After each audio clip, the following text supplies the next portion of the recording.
Assalamualaikum warahmatullahi wabarakatuh. Waalaikumsalam warahmatullahi wabarakatuh. Bismillah, alhamdulillah, wassalatu wassalamu ala rasulillah wa ala alihi wa ashabihi wa mawala. La hawla wa la quwwata illa billah, amma ba'd.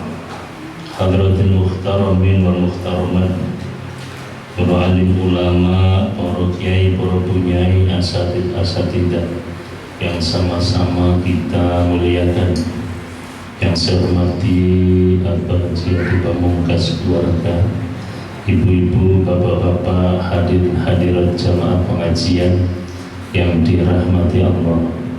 Kali pertama mari kita bersyukur kepada Allah Subhanahu wa taala dengan mengucap alhamdulillahirabbil alamin. Allah sudah banyak memberi kita berupa sehat badan kita, sehat iman kita, sehat lingkungan kita.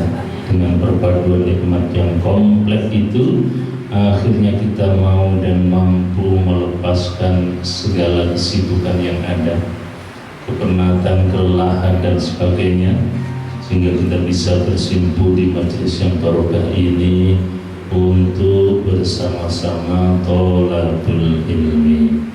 Mudah-mudahan kehadiran kita mendapat ridho Allah Subhanahu wa ta'ala. Amin ya rabbal alamin. Sholawat beserta salam semoga tetap tercurahkan atas junjungan kita Nabi Muhammad sallallahu alaihi wasallam. Untuk mengawali, mari kita baca sholawat dan Fatihah. Shallu ala Nabi Muhammad. Bersama Sallallahu salamullah ala Taha Rasulillah. Sallallahu salamullah ala Yasin Habibillah. Ya Allah, kula nyuwun ibadah kula istiqomah. Ya Allah, kula nyuwun sedaya kula husnul khatimah. Salatullah salamullah ala Taha Rasulillah. Salatullah salamullah ala Yasin Habibillah. Ya Allah, kula nyuwun keluarga ingkang barokah. Ya Allah, kula nyuwun putra wayang soleh solihah. Salatullah salamullah ala Taha Rasulillah. Salatullah salamullah ala Yasin Habibillah. Ya Allah, kula nyuwun rizki kada halal barokah. Ya Allah, kula nyuwun saged kesama kamantina. Ya Allah, kula nyuwun paring ilmu ingkang manfaat. Ya Allah, kula nyuwun keselamatan dunia akhirat. Salatullah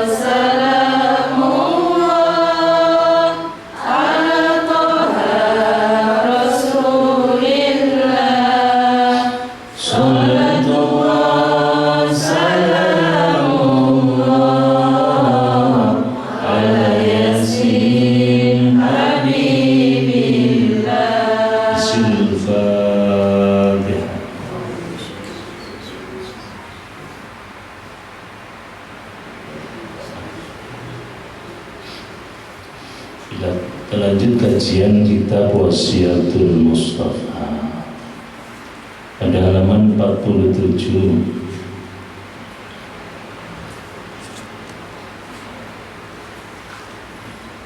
Hadis yang ke-47 juga. Bismillahirrahmanirrahim. Qala alaihi salatu wassalam, Ya Ali, usduq wa in darraka fil ajil fa innahu yanfa'uka fil ajil wa la takdzib wa in nafa'aka fil ajil fa innahu yadurruka fil ajil.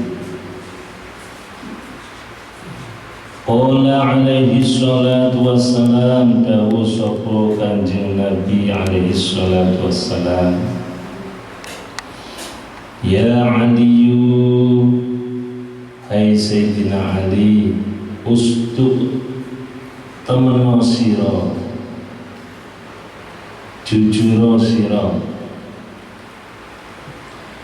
wa in darraka, senajan melarati opo temen ing sira, fil ajili ing dalem dunya, fa innahu mongko setuhune temen jujur, yanfa'uka iku manfaati opo temen ing sira, fil ajili ing dalem akhirat, wala lan ojo takdzib goro bojo berbohong dusta,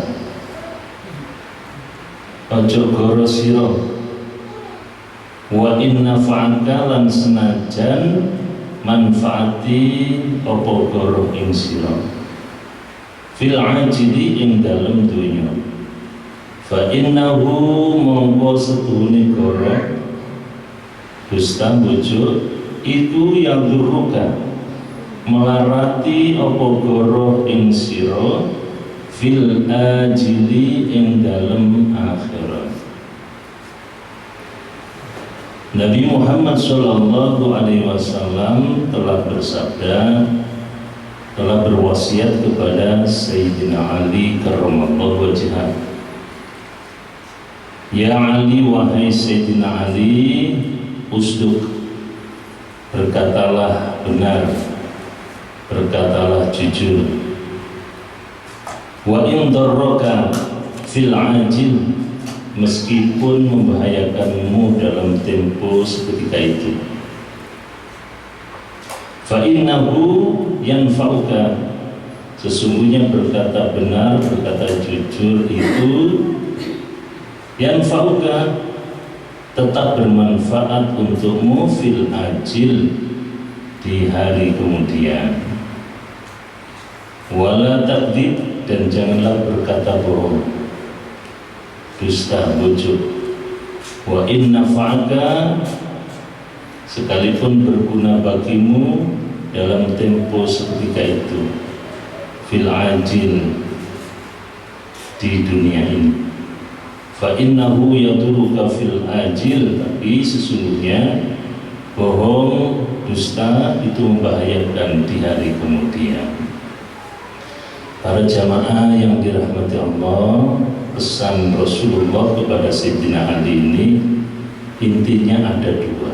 Yang pertama, kita dianjurkan, diharapkan untuk jujur. Yang kedua, jangan sampai berbohong. Para jamaah yang dirahmati Allah, berkata benar atau jujur, as-sidqu huwal ikhbaru bima yutabiqul waqi. Yang namanya jujur itu adalah memberikan sesuatu atau berita atau menginformasikan sesuatu akan fakta sesuai kenyataan, ngomong anane. niku jenenge jujur. Lawan katanya jujur adalah tidak jujur atau berbohong. Al-kidbu huwal ikhbaru bima la yutabiqu. Dusta, bohong adalah memberikan sesuatu, informasi tentang sesuatu yang tidak sesuai dengan kenyataan. Jadi kita dianjurkan oleh Rasulullah punya sifat terpuji, yaitu jujur.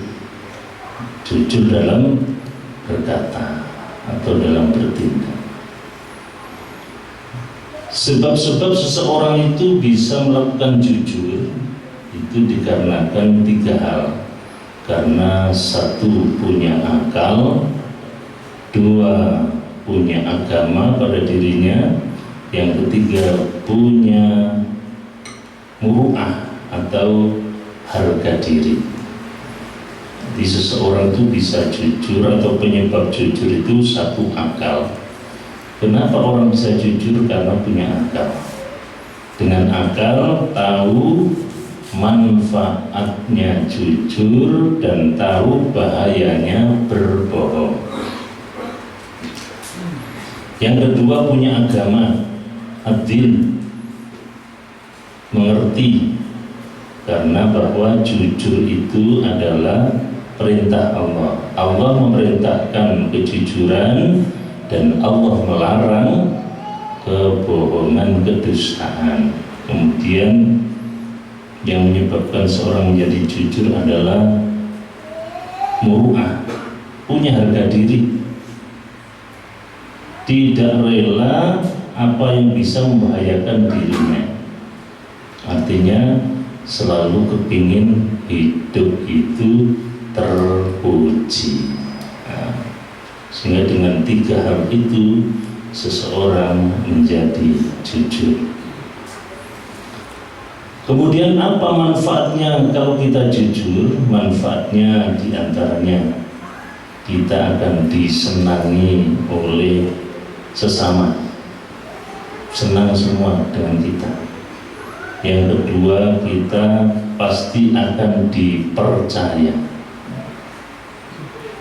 Kemudian yang ketiga, kita pasti akan selamat. Jujur itu mujur. Tapi ada yang mengatakan jujur ajur, gak jujur mujur. Nah, ini banyak terjadi. Itu pendapatnya demikian, tetapi hakikatnya tidak demikian. Mungkin mujur dilutok waktu di dunia saja, tapi di akhirat tidak akan selamat. Kemudian manfaat orang yang jujur itu dicintai Gusti Allah. Itu diantara manfaat kejujuran. Oleh karena itu kita usahakan, kalau di sini Rasulullah menyampaikan berkatalah yang benar, jujurlah kamu meskipun membahayakanmu dalam tempo seketika itu. Sesungguhnya berkata benar itu, jujur itu tetap bermanfaat, pada akhirnya itu bermanfaat. Kadang gak enak jujur. Banyak orang yang gara-gara jujur terus dipecat dari pekerjaannya. Gitu betul. Kadang-kadang jujur diilok-ilokno, diseneni, disentani, ya. Itu adalah sebuah resiko, tapi gak apa-apa, gak enak kaitan, tapi akhirnya akan enak. Ini bapak-bapak misalkan jujur kepada istrinya, pun ada bejo, nek kepingin rabi malih, ya jujur, Nggak bahaya sampai bondo, ya. Nek kata kepingin rabi malih, ayo sing jujur, ojo pelintat-pelintut. Wis bondo.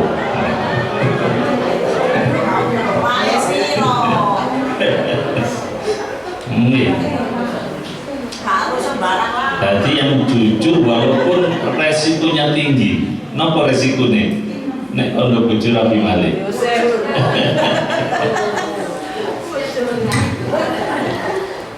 Desa dalam kurang. Soalnya kadang banyak yang tidak jujur bapak-bapak ya. Nanti rabi malih gak kondo. Suwe-suwe yo konangan. Angkanya ayo kondo dhisik sadurunge mlakukan. Saya itu kalau bilang sama istri saya mau nikah lagi, itu dapat dorongan.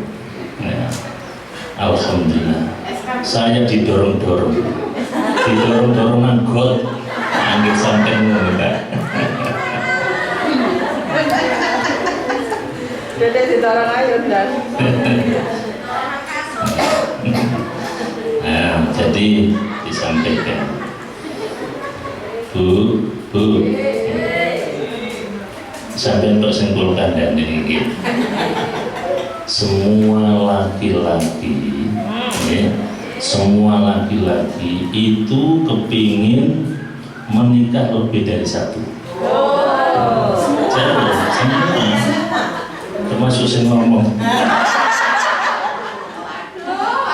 Ini rahasia nih, makanya nek boleh dulu katakan gak.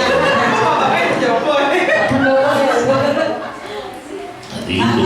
Dok muda. Beras muda. Nggih.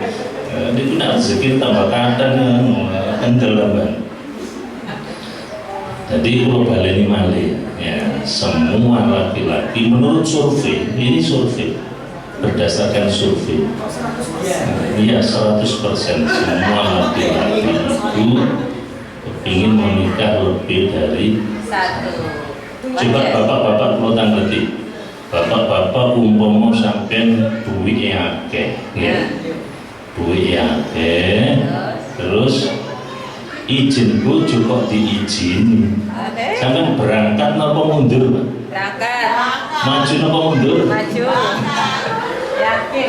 Yakin berangkat. Maju. Langsung kayak kota kalem-kalem. Oleh sambang kayak kota iki. Oleh sambang kayak kota manis. Harus diperiksa. Nanti itu corona. Harus diperiksa kayak tengkos banget. Iku teri tak dudui nek gak dulu gak tak dudui.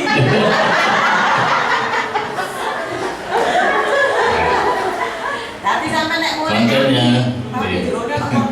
makanya Rasulullah menyampaikan, katakan sejujurnya, walaupun membahayakan.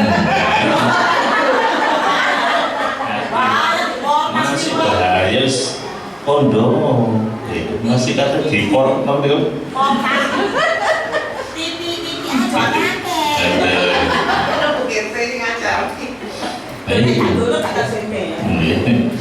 Nah ini benar Rasulullah itu sampai no, ini kepingin itu sampai no, walaupun membahayakan, memang bahaya sekali. Nah ini terusannya, sesungguhnya berkata benar itu tetap bermanfaat untukmu di hari kemudian. Jadi keinginan bapak-bapak begitu terus menghadapi bahaya yang besar. Akhirnya kasih dulu kan manfaat. Bu sampean kok lenger-lenger ndak Jadi sekali lagi saya sampaikan, jadi para suami itu semuanya kepingin menikah lebih dari satu. Akan tetapi kenapa kok ada yang nggak berani? Ya, karena banyak pertimbangan. Ada kemungkinan satu, kepingin rabi mana? Nyeluk bojo kok, bojone kok kurang. Boten galak, kok suwayang, kok suwabar, kok suwayang, kok nyeneng nyedekno ati. Oleh kasih ya. Bu. Tapi nek bojone kuwalak ya wis Yo kudunya krean. Wis nekat temen. Ngene omah kok sumpek ya. Jadi bojo benten nyonyot.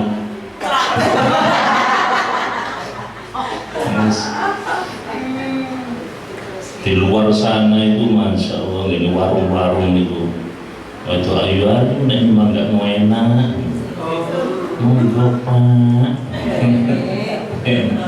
dahar nopo pak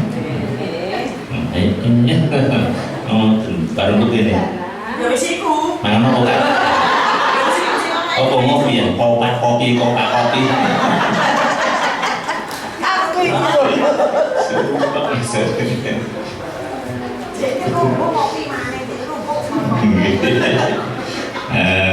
jadi banyak pertimbangan, makanya Sulaiman bojone sama bojone banyak akibatnya begini, akhirnya banyak pertimbangan terus gak wani ada. Niku bagi sing anu lho nggih, sing duwite akeh. Sing gak duwe duit ya ono sing nekat ya polahe dibandani ambek niku wae. Kan duwe tapi arek iku siap bandani lho. Maju ya. Jadi berkata sejujurnya, bapak-bapak kudu jujur. Ya. Insya Allah di belakangnya kan bermanfaat. Jujur, misalnya disentaki, diseneni, akibatnya akhirnya nggak jadi. Ono sing jujur, diikhlasi, ya. Bu, ada kan?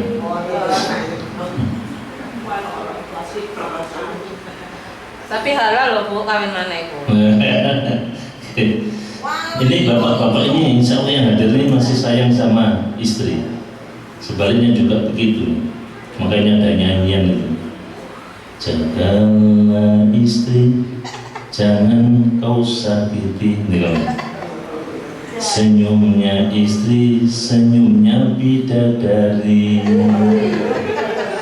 Bila istri marah-marah, bapak-bapak tak usah gundah, kasih duit warna merah, ibu akan senyum indah. Kunci ini loh Pak ya, merah-merah. Itu kaki bapak-bapak. Kalau untuk ibu-ibu, jagalah suami, jangan kau khianati.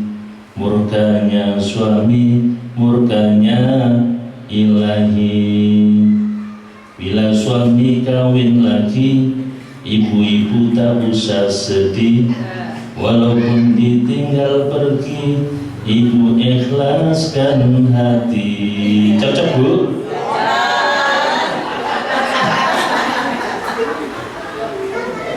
Bahaya gitu. Ibu bapak hadirin hadirat yang dirahmati Allah. Adapun ciri daripada orang yang jujur itu cirinya hidupnya itu tenang. Dia pun jujur, nek ngomongnya bener, niku tenang. Kemudian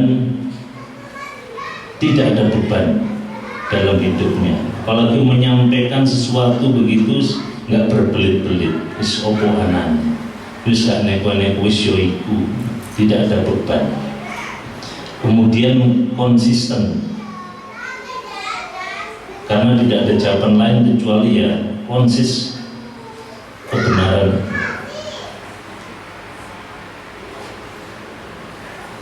Kemudian kalau ngomong wis opo anane, niku mulai jujur, enak rasanya. Kemudian tidak memerlukan dukungan macam-macam. Itu ciri orang yang jujur. Wis pokoke sampean kalih kula jujur. Cek niku pin bahagia nggih ayo sing jujur. Sedang ada prinsip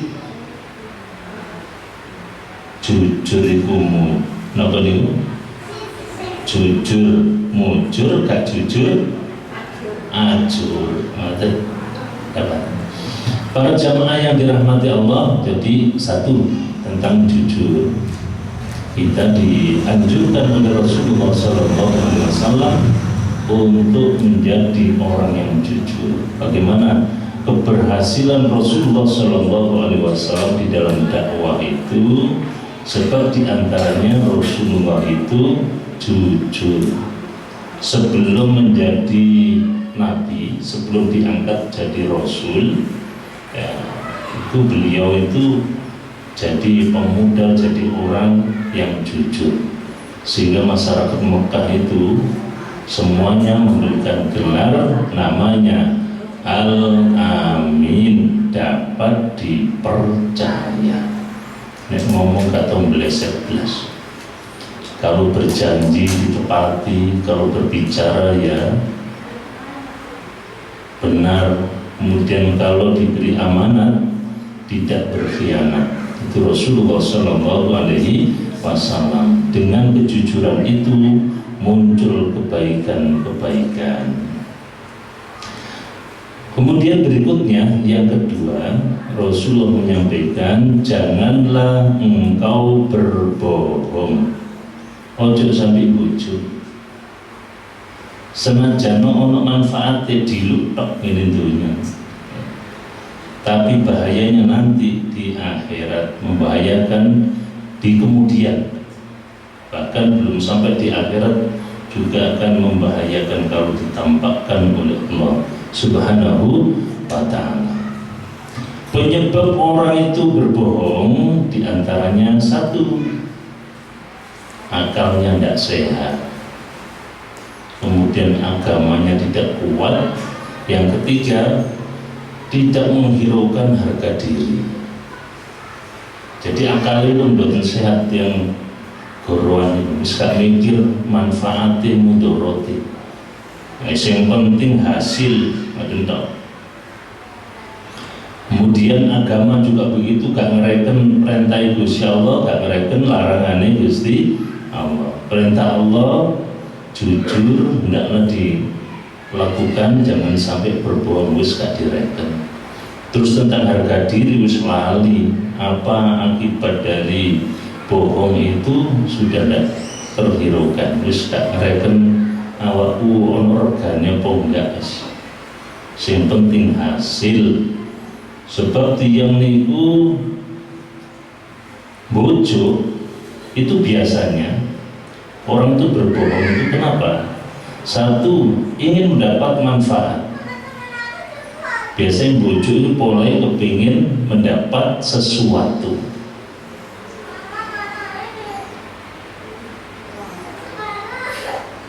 Contohnya misalkan pedagang, ya, kepingin padi akeh, barang tak apik diwara apik, motor wis rusak dipoles, cek nih ketok apik, regane cek larang.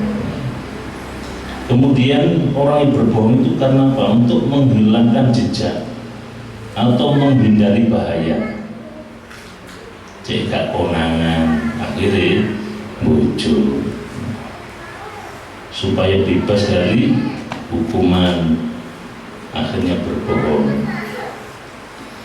Kemudian orang yang berbohong itu punya pendapat gini, wow, jujur ajur gak jujur mujur. Padahal manfaat yang diperoleh hanya sebentar saja, akibatnya justru berbahaya. Nopo akibatnya yang seneng bujuk niku setunggal yo gak disenengi wong. Orang banyak yang tidak suka. Kemudian yang kedua, sudah tidak dipercaya. Sampai wapi membarang bujuk pisan yang terus dianggap bujuk terus. Hati-hati. Kemudian tidak akan selamat, pasti celaka. di dunia maupun di akhirat. Kemudian tidak disukai Allah. Jadi tiang bojo Gusti Allah suka senang. Kemudian barang siapa yang berbohong satu kali, itu malaikat itu menjauh darinya 1 mil. Sampai nanti bojo pisan, malaikat pembawa rahmat itu lari 1 mil. 1 mil itu 1,6 kilometer, 1,5 kilo.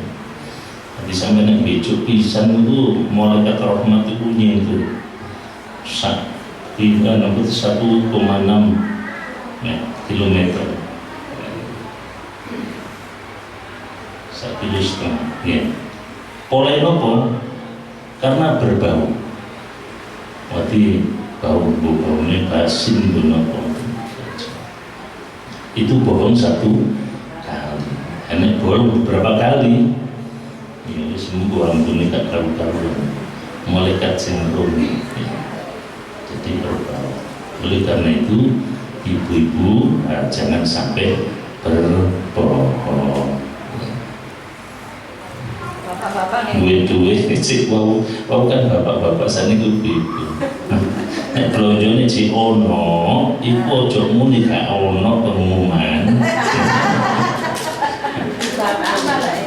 Blonjone cik ono Adik. Pun tak bahas, wis entek. Yang jujur saja. Ini blonjone entek wis sampeyan kondo Mas. Ya tuku beras kan Mas. Nah, ini jujur. Pun ada di sidem-sidem. Jujur, nek cik ono ya sing nuara. Umumnya ibu-ibu mereka wetane Ka'bah niku. Ibu blonjone cik ono diwara. Diwara entek. Mriki nggih wonten. Apa kudunge warna tiyang?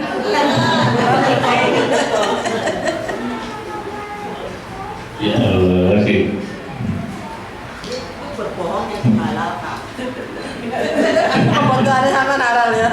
Halal itu. Guna pawon ya.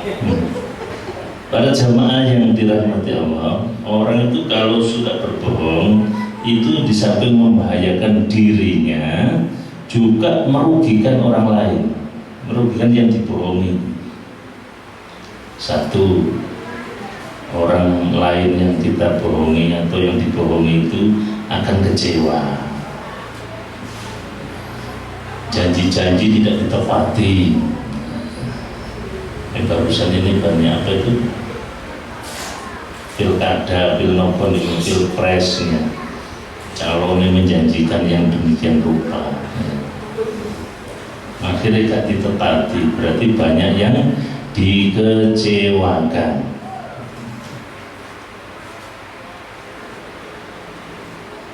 Ini kalau perlu sampai apa bedanya pilpres, pildam, pilkabin, ya nopo nih. Nah pilkabin lali dadi pilkada dadi ya bener ya. Jadi nek pilkabin itu nek lali dadi oleh lali muntal boleh dadi. Nek pilkada nek wis dadi biasa ya, tapi juga kabeh gitu. Satu, orang akan kecewa. Nah, orang kecewa itu kita itu dosa. Dosa kali menungso nih, kalau tuh angel nih. Dosa tunggusi Allah nih, koyo cek gampang. Nek dosa kali menungso nih, angel bersenan. Di antaranya satu bertobat, dua harus minta kerelaan, harus minta maaf, kemudian yang ketiga mengembalikan haknya. Itu kalau dosa dengan sesama manusia. Kalau sulit minta maafnya, bagaimana caranya? Nah, satu, kita harus banyak beramal kebaikan, amal kebaikan sebanyak-banyaknya. Terus diperkirakan nanti misalkan banyak yang ngambil amal kita di akhirat, ternyata amal kita masih banyak. Satu. Yang kedua, mendoakan orang yang pernah kita rugikan. Nah, dari pedagang ini ngoten ditunggaken Gusti, pelanggan kula sing nate kula rugiaken, panjenengan sepunten dosa-dosane, panjenengan terami amal saene, panjenengan paringi nikmat wonten alam barzah, panjenengan paringi rahmat wonten alam akhirat. Wonten usaha kita. Yang penting dijauhnya sepuro. Bicara. Adalah di dalam satu hadis agar kita nanti mendapat atiko pembebasan, maka hendaklah membaca Al-Ikhlas 100.000 kali. Makanya 100.000 kali, dan itu bisa dicicil. Atiko kubro namanya. Atiko kubro itu pembebasan dari Allah. Misalkan nanti kita di akhirat nanti banyak yang meminta karena pernah kita sakiti dan seterusnya, itu diambilkan dari itu tadi. Bacaan kita yang 100.000 tadi diambilkan oleh Allah dari situ, bukan dari amal-amal kebaikan kita. Saya pernah dicaci maki Allah, oh iya iya, nanti kok kubur. Saya pernah gini, belum dibalas, dikasih. Jadi amal kita masih utuh. Jadi baca Al-Ikhlas 100.000 kali, bisa dicicil. Misalkan sehari panjenengan baca Al-Ikhlas 1000, berarti butuh waktu berapa? Butuh waktu 3 bulan. Butuh 100 hari. Kalau sehari kita baca 1000 kali, nanti muncul Al-Ikhlas 1000 kali.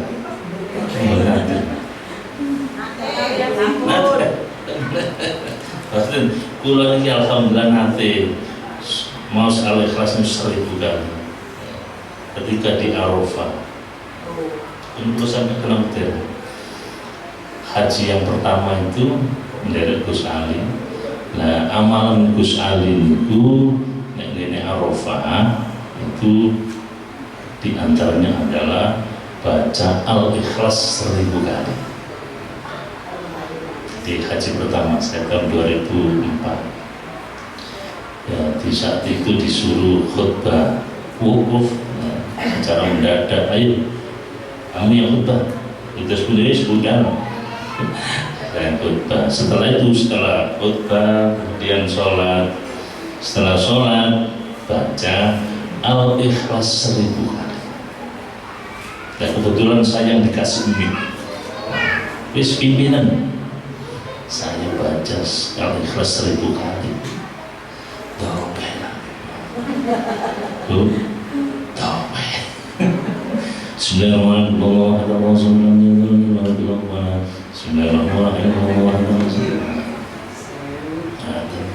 Tak delok jamaah lain ono sing senggur. Enak. Nanti kalau diganti tapi barokahnya itu didoakan oleh beliaunya. Sing khutbah iki sing mimpin iki insyaallah balik nang Mekah. Alhamdulillah. Jadi 1000 kali itu wukuf itu kan mulainya lingsir srengenge. Jadi mulai wukuf itu lingsir srengenge. Jadi jam 12 waktu zuhur itu sampai terbenam matahari, itu waktunya wukuf. Kalau itu baca itu tok pada waktu wukuf. Kalau jamaah-jamaah lain banyak ada yang istighosah dan sebagainya, tapi untuk usali waktu saya itu baca sholawat 1000. Berapa Pak? Baca Al-Ikhlas ya. Baca Al-Ikhlas 1000 kali. Ini 1000 kali mulai dari zuhur sampai mariasa. Nah, sampai berdinten ngoten. Itu berarti butuh waktu 100 hari. Kalau sampai baca 100 kali berarti butuh waktu berapa? 1000 hari. 1000 hari berapa? 3 tahun. Kok yang mabut kan ya? Oh yang mabut nih ya. Pokoknya yang penting semangat sampean ya. Siapa tahu nanti suatu saat bisa melakukan. Kalau sing enteng-enteng mana? Kalau kepingin enteng-enteng, jangan banyak melakukan dosa kepada sesama manusia. Biasa sing ada dosa niku nggih pola lambe niku. Lambe niku sing biasa terus lambene mingkem menes gak patekaken dosa. Makanya ahli ceramah niku nggih hati-hati akan dosa gitu, kayak ngomong. Ibu bapak hadirin-hadirat yang dirahmati Allah, jadi sebabnya bohong itu diantaranya karena ingin mendapat manfaat, ingin menghilangkan atau menghindari dari bahaya, berpendapat jujur, ajur, gak jujur, mujur, itu diantaranya. Kemudian bahayanya bohong itu bagi orang lain, satu, mereka banyak yang kecewa karena dengan janji-janji kita. Kemudian memudahkan untuk seseorang itu hibah, namimah, adu domba, dan juga membangkitkan saling benci, saling permusuhan, saling ngompori. Bahayanya dusta itu bahaya sekali.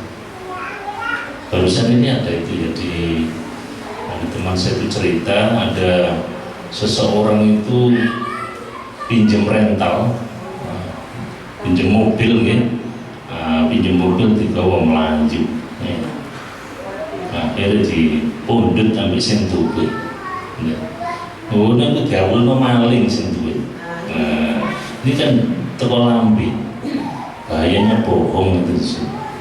Akhirnya meninggal, 2 orang yang meninggal. Jadi yang ngambilan yang punya itu bawa teman 3 ngambil mobilnya itu. Ya yang punya rumah tahu kalau itu pemiliknya. Mulut ya ulno maling.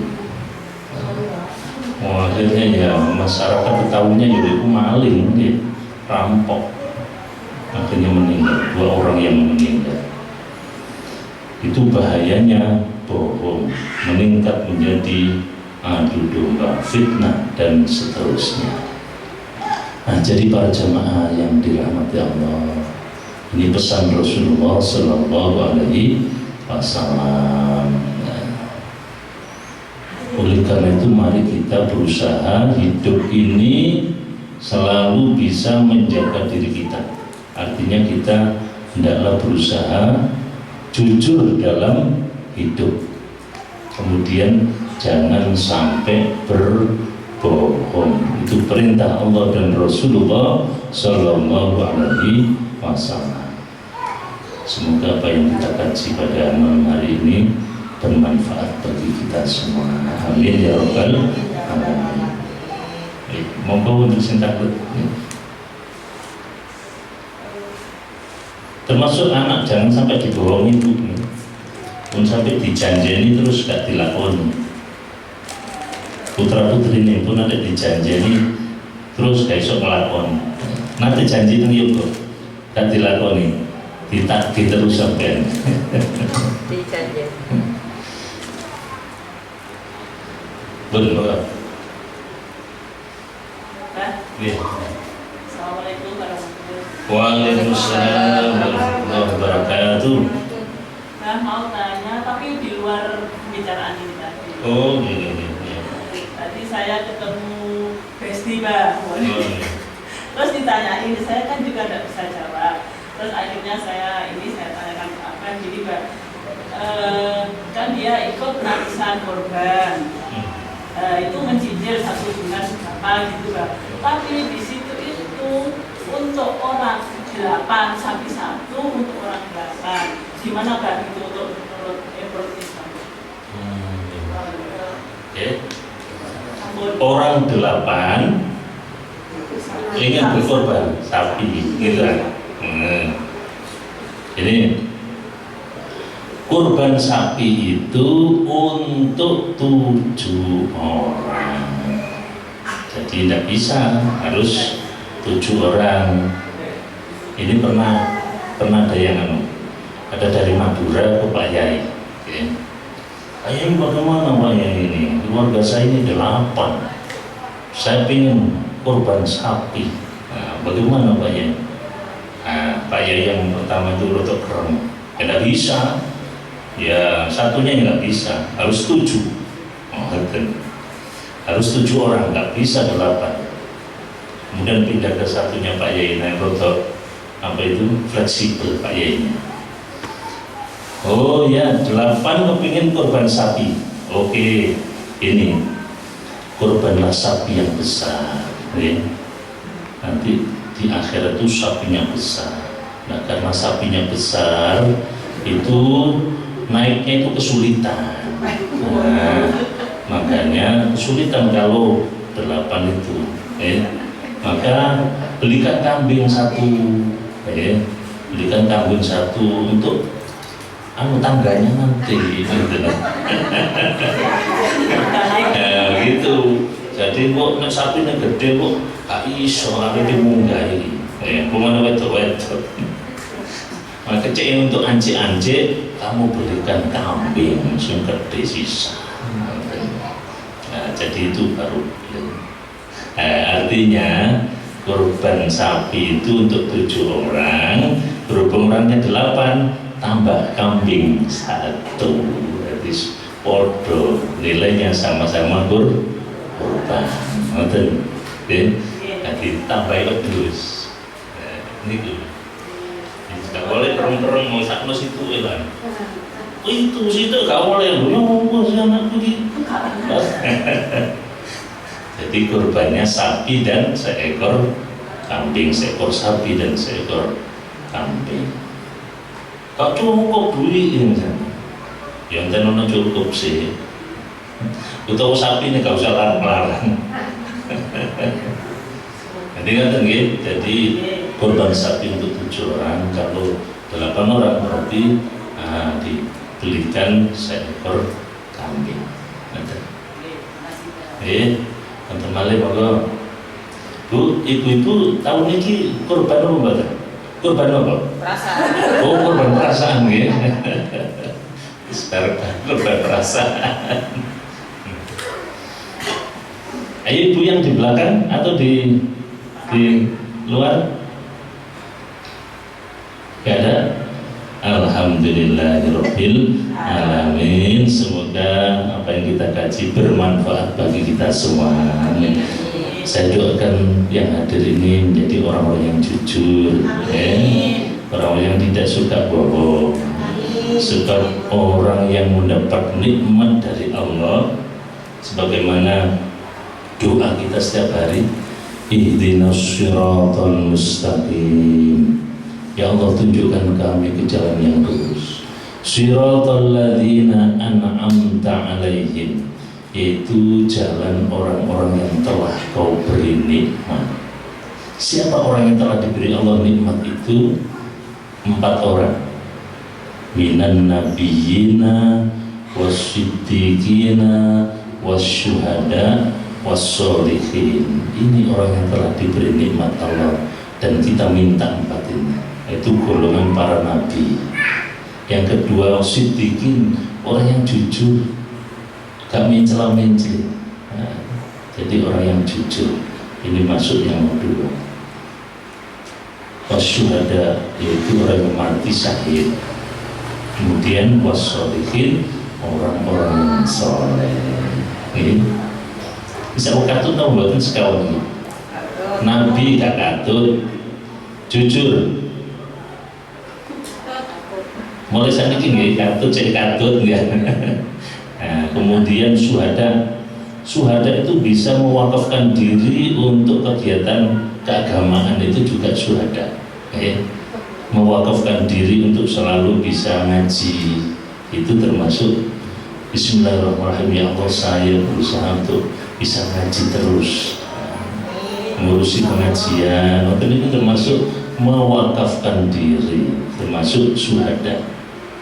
Kalau mati syahid. Kemudian sholihin, orang soleh. Ciri orang soleh salah satu diantaranya kalau malam bangun. Ibu-ibu nak dalu melek no betul. Solihah. Lama kok melek. Bapak-bapak kalau malam bangun Pak, bangun untuk sholat minimal 2 rakaat tahajud dan 1 witir minimal ya. Al-Fatihah.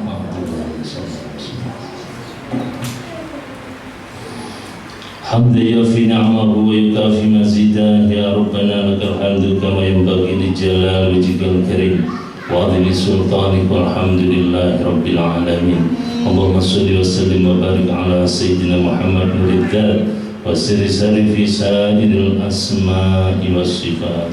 اللهم إنا نسألك الهدى والتقى والعفاف والغنى. اللهم إنا على ذكرك وشكرك وحسن عبادتك. اللهم إنا نسألك العفو والعافية في الدنيا والآخرة. اللهم إنا نسألك علما نافعا ورزقا حلالا واسعا كثيرا مباركا وعملا متقبلا. ربنا آتنا في الدنيا حسنة وفي الآخرة حسنة وقنا عذاب النار. وصلى الله على سيدنا Muhammad walhamdulillahi rabbil alamin. Terima kasih, kurang lebihnya mohon maaf. Assalamualaikum warahmatullahi wabarakatuh.